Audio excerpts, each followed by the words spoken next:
Mass are a shy person's friend, aren't they?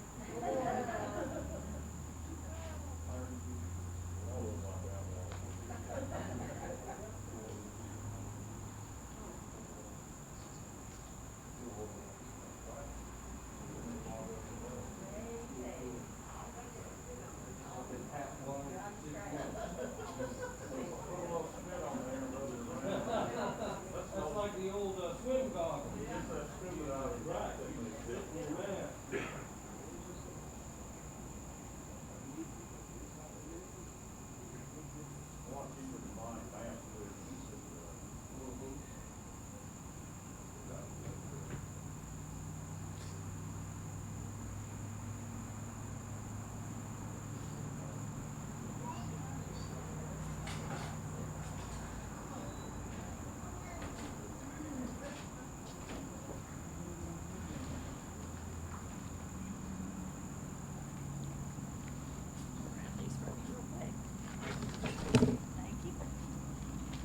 Good morning. Certainly glad to see everyone here today. Great turnout from the Burwell Mount Zion community. What I'll do, there'll be a three-part into this conference. I want to talk a little bit first about the arrest. Then I want to read a statement from the Gibson family that they wish for me to read. Our victim, Miss Barbara Gibson, age 83. And then I'll take questions. But be mindful that some of I may not can answer all your questions because this is very much a still ongoing and active investigation. So some things I may not can fully answer and may have to get back to you later about because we are still investigating, we're still taking in evidence, we're still interviewing people. But we're certainly glad to be here today. It's an unfortunate event. An 83-year-old lady, Miss Barbara Gibson, a fine person, a wonderful woman, was viciously and violently murdered in her own home. And today we're glad that we can be here to start the process of bringing those to justice that committed this horrific crime. It's a sad situation. I live in that community as well, so I know many of the people here, and I knew Miss Gibson and her family as well. On May 9th, the day before Mother's Day, Miss Barbara Gibson, age 83, was found shot to death in her own home. Immediately, the Carroll County Sheriff's Department started our investigation under the direction of Captain Guy Pope. And since then, since that entire time, almost 4 months, we've worked tirelessly. The investigators have continued to work. Somebody was working on this case every day of the week. Many times, all of our entire investigative unit was working on it.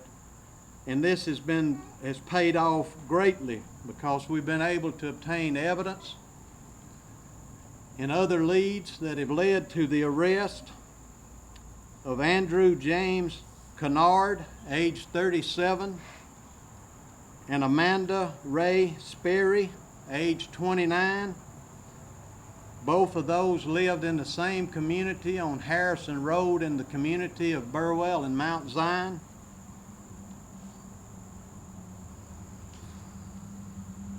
Currently, both are charged with murder.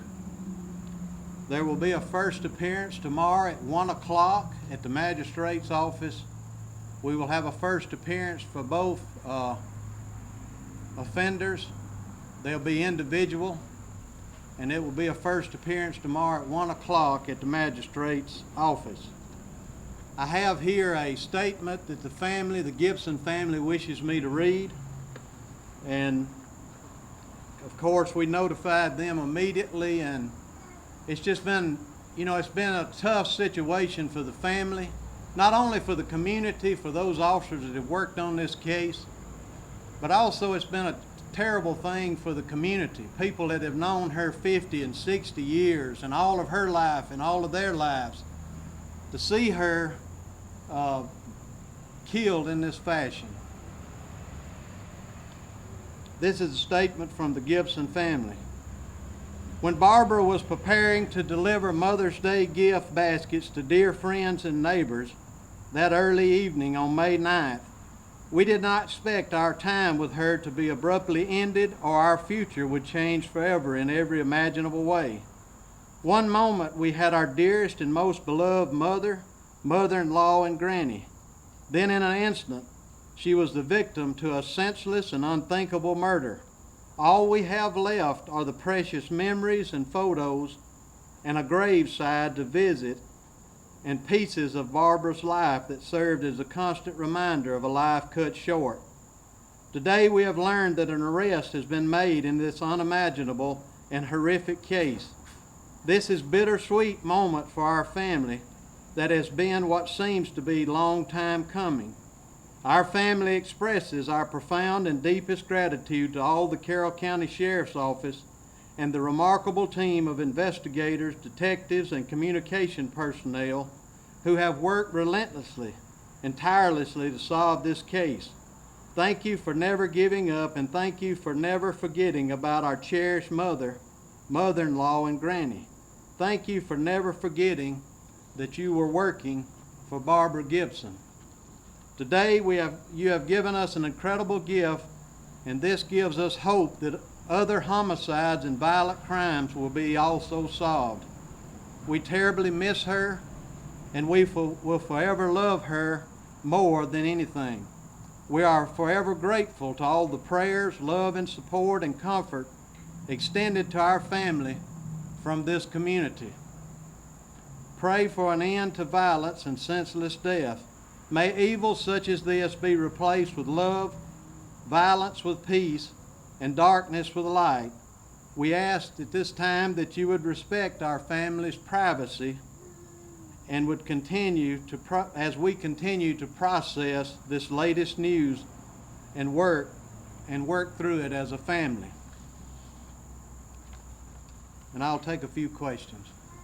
Sheriff, can you tell us what the motive was? Why were they after her? The motive was robbery. They were looking to rob somebody. They had staked out the house. They had realized that she lived alone. Even though they lived in the same neighborhood, they did stake it out and came back a day or two later, and robbery was the motive. Is there surveillance video? How did you know it was the two people, or did they have some sort of relation with her? Or you guys able to track, how are you tracking it down? They had no relation with her. I can't completely answer all that question, but we've obtained evidence from a lot of places. First, the crime scene, we have evidence that helped us lead to the arrest. We also had searches yesterday from suspects' residence that's going to help. We also have one of the suspects have confessed and told us how the crime happened. So it's a combination of a lot of work, gathering evidence here, a piece here, and a piece there to bring it together to focus on these two individuals. Are you able to say what they stole? We will. I'm not going to comment on that right now, but we do have stuff that we gathered from their residence that came out of Miss Gibson's house. Sure. What is their You've role? obviously been a lawman for a great number of years. You knew Miss Gibson well. To see this type of support, it's obvious that her death rocked this community. What would you say on a personal note, experiencing this and now taking one step closer to justice? Well, it's like the family expressed, it's bittersweet. We wish to goodness that it never happened. But at the same time, we're glad that those responsible are being brought to justice. It's just, she was such a good person. The reason people are here is not just because she got killed, but the way she lived and the person she was in the community and the type person she was caring for people. The very day that she was killed, she was going to giving out jelly, if you would, to people for Mother's Day gifts. Just a good citizen, a good person. And that's the reason all the people are here. So there was a lot of pressure, to tell you the truth. There was a lot of investigators that didn't sleep at night. There's several nights that I didn't sleep, but nothing compared to what the family went through. And I just felt like with all the other agencies and what we were doing and the hard work we're doing and the help of the good Lord in heaven, that we would bring them to justice. Sheriff, what is their relationship to each other, and also, how did they know Miss Gibson? Their relationship, they've been a couple for 6 or 8 years. They've traveled all over the country, from Wisconsin to Idaho to Alabama. They've been here living in this community about 1.5 years, but they've been a couple that entire time. They did not know Miss Gibson personally, and she did not know them that we know of.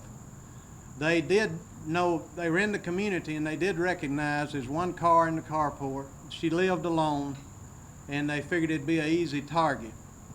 We still don't understand why they had to kill her. That just doesn't make sense. How long were they watching her? We know that, I mean, it could have been for some time, but we know they rode around the day before, a couple of days before, got her address, pulled in the driveway, looked around to make sure nobody else lived there, and then they came back.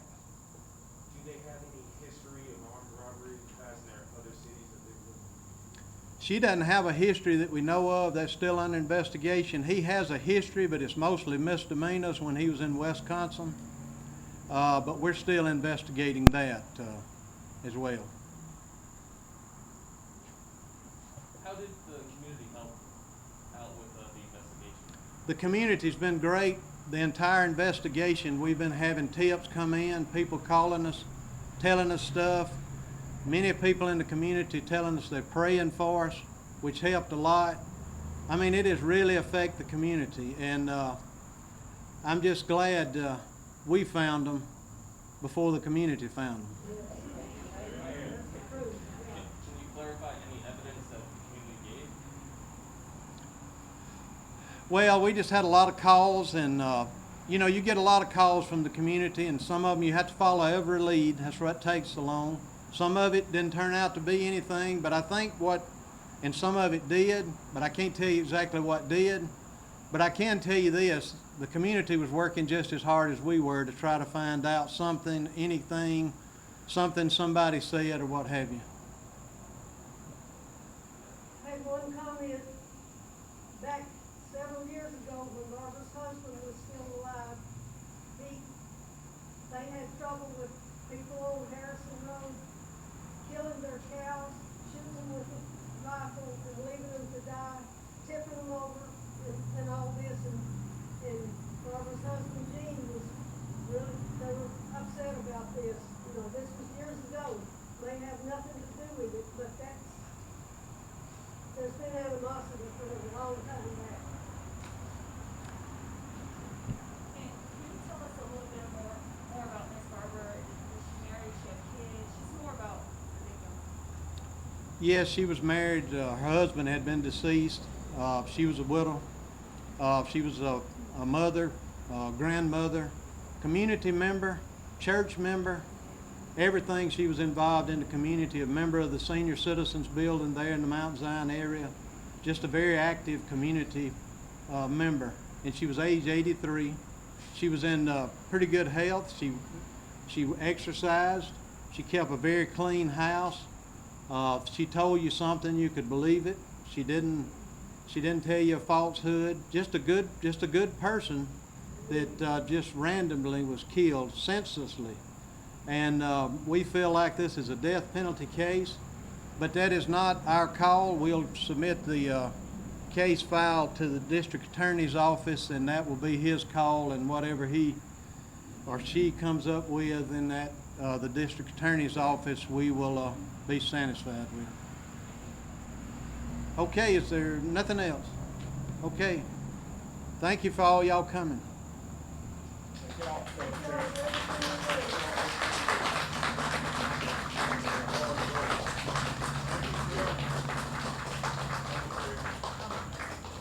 you so much. Do any of you have business cards that you would like to give me so that I can